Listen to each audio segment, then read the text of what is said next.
Big my stocks YouTube channel subscribers எல்லாருக்கும் ஒரு பெரிய வணக்கம். பங்குச்சந்தை பத்தின இந்த ஸ்பெஷல் எஜுகேஷனல் வீடியோவுக்கு உங்களை வரவேற்கிறதுல ரொம்பவே சந்தோஷம். நம்மள எத்தனை பேர் அடுத்த மல்டி பேக்கர் ஸ்டாக்கை எப்படியாவது கண்டுபிடிச்சிடணும்னு ராத்திரி பூரா தூங்காம யோசிச்சிருப்போம் இல்லையா? ஆனா ஒரு நிமிஷம் யோசிச்சு பாருங்க, இன்வெஸ்டிங்ல ஜெயிக்கிறதுக்கு ஜீனியஸ் மாதிரி ஸ்டாக்கை கண்டுபிடிக்கணுமா இல்ல ஒரு நல்ல பிளானை டிசிப்ளினோட ஃபாலோ பண்ணா போதுமா? இதுதான் இன்னைக்கு பல இன்வெஸ்டர்ஸ் மத்தியில இருக்கிற ஒரு பெரிய கேள்வி. இன்னைக்கு நாம பார்க்க போற இந்த ஸ்ட்ராட்டஜி உங்களுக்கு எந்த ஹாட் டிப்ஸையும் கொடுக்க போறதில்ல. அதுக்கு பதிலா இன்வெஸ்ட்மெண்ட்டை ரொம்ப சிம்பிள் ஆக்குற ஒரு கிளியரான பிராக்டிக்கலான ஒரு பிளேபுக்கை, ஒரு வழிகாட்டியே கொடுக்க போகுது. ஸோ இந்த ஸ்ட்ராட்டஜியோட அடிப்படையே அதோட அப்ரோச் தான். அதாவது சும்மா கெஸ் பண்றதை விட்டுட்டு ஒரு சிஸ்டமேட்டிக்கான ப்ராசஸை ஃபாலோ பண்ண சொல்றது. வாங்க அது எப்படின்னு பார்க்கலாம். இந்த ஸ்ட்ராட்டஜியோட மெயின் ஐடியாவே இதுதான். நாம யாரோ சொல்ற கதையையோ டிப்ஸையோ கேட்டு ஜெயிக்க போற ஸ்டாக்க கணிக்க போறதில்ல.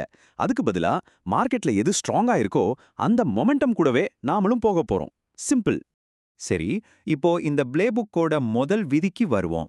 ரொம்ப தெளிவான, நீங்க உடனே பயன்படுத்தக்கூடிய ஒரு ரூல். ஒரு ஸ்டாக்கை எப்போ வாங்கணும், அதை பத்தி தான் இந்த ரூல். மொமெண்டம் இன்வெஸ்டிங் அப்படின்னா என்ன? ரொம்ப சிம்பிளா சொல்லணும்னா, ஏற்கனவே நல்லா பர்ஃபார்ம் பண்ணிட்டு இருக்கிற விலை ஏறிட்டே போற பங்குகளை வாங்குறது. சொல்ல போனா ஜெயிக்கிற குதிரை மேல பந்தயம் கட்டுற மாதிரி தான் இது. இதோ அந்த முதல் விதி. இதுல எந்த காம்ப்ரமைஸும் கிடையாது.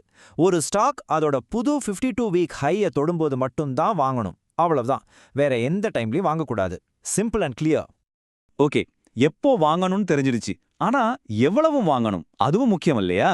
அதுதான் நம்மளோட ரெண்டாவது விதி, பொசிஷன் சைஸ்.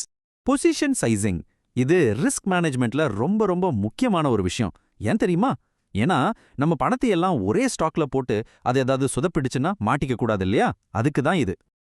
அதுக்கான ரூல் என்னன்னா, உங்க போர்ட்ஃபோலியோல எந்த ஒரு ஸ்டாக்லயும் 5% மேல இன்வெஸ்ட் பண்ணவே கூடாது. இப்படி பண்றதால ஒருவேளை ஒரு ஸ்டாக் சரிஞ்சா கூட உங்க மொத்த முதலீடும் பெரிய அளவுல பாதிக்கப்படாது. சரி, இப்போ மூணாவது மற்றும் கடைசி ரூலுக்கு வந்திருக்கோம். ஒருவேளை உங்க பணத்தை பாதுகாக்கிறதுல இதுதான் இருக்கிறதுலே முக்கியமான ரூலா கூட இருக்கலாம். அந்த ரூல் பேரு தான் ட்ரெய்லிங் ஸ்டாப் லாஸ். இதோட சூப்பரான விஷயம் என்னன்னா, நம்மளோட எமோஷன்ஸை வச்சு விற்கிற முடிவை எடுக்காம சிஸ்டமே ஆட்டோமேட்டிக்கா அந்த வேலையை பார்த்துக்கும். நம்ம லாபத்தை பாதுகாக்க இது ஒரு அருமையான வழி. அந்த ரிஸ்க் ரூல் இதுதான்.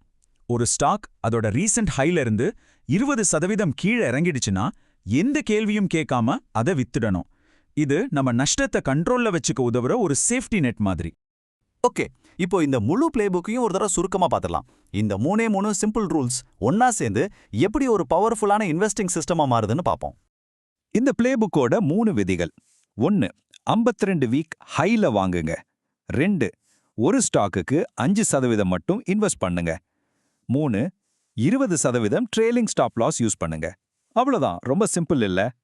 பாருங்க, இதுல நாம கத்துக்க வேண்டிய முக்கியமான பாடம் என்னன்னா, இந்த ஸ்ட்ராட்டஜியோட உண்மையான சக்தியே இந்த ரூல்ஸ்ல மட்டும் இல்ல. அது நம்ம இன்வெஸ்ட்மெண்ட் முடிவுகள்ல இருந்து எமோஷன்ஸை தூக்கிட்டு ஒரு தெளிவான டிசிப்ளினை கொண்டு வரதுல தான் இருக்கு. இப்போ உங்ககிட்ட ஒரு கேள்வி. நீங்க ஒரு இன்வெஸ்ட்மெண்ட் ஸ்ட்ராட்டஜியை விடாம ஃபாலோ பண்ண ட்ரை பண்ணும்போது உங்களுக்கு வர்ற பெரிய சேலஞ்ச் என்ன? உங்க அனுபவங்களை மறக்காம கீழே கமெண்ட்ஸ்ல சொல்லுங்க, எல்லாரும் தெரிஞ்சுக்கலாம். ஒரு முக்கியமான விஷயம், நாங்க செபி ரிஜிஸ்டர்ட் அனலிஸ்ட் கிடையாது. இந்த கண்டென்ட் முழுக்க எஜுகேஷனல் பர்பஸ்க்காக மட்டும்தான். நீங்க எந்த முதலீடு பண்றதுக்கு முன்னாடியும் உங்க ஃபைனான்ஷியல் அட்வைசர் கிட்ட கண்டிப்பா ஆலோசனை பண்ணிக்கோங்க. நன்றி.